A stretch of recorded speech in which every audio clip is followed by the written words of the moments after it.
ইতিহাসে প্রথম ভারতে ইচ্ছা মৃত্যুর অনুমতি, চিরনিদ্রায় যাবেন দীর্ঘদিন ধরে সংজ্ঞাহীন থাকা হরিশ।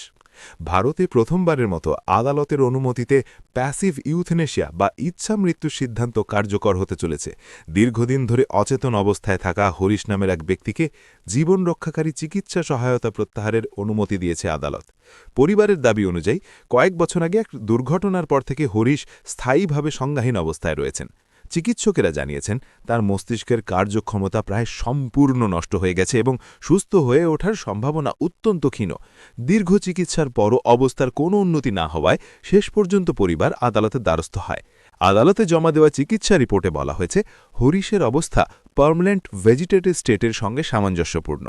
দীর্ঘ শুনানির পর আদালত চিকিৎসক ও বিশেষজ্ঞদের মতামত বিবেচনা করে নির্দিষ্ট শর্তে ইচ্ছা মৃত্যুর অনুমতি দেয়। আদালত জানায় এই সিদ্ধান্ত অত্যন্ত সংবেদনশীল এবং প্রতিটি ক্ষেত্রে কঠোর চিকিৎসা ও আইনি যাচাই প্রয়োজন।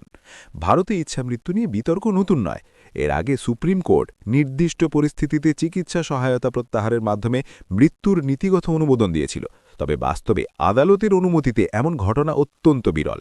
মানবাধিকার কর্মীদের মতে এই সিদ্ধান্ত রোগীর মর্যাদা এবং পরিবারের মানসিক কষ্টের বিষয়টিকে গুরুত্ব দিয়েছে। তবে কিছু নৈতিক ও ধর্মীয় সংগঠন আশঙ্কা প্রকাশ করেছে যে ভবিষ্যতে এ ধরনের সিদ্ধান্তের অপব্যবহার হতে পারে।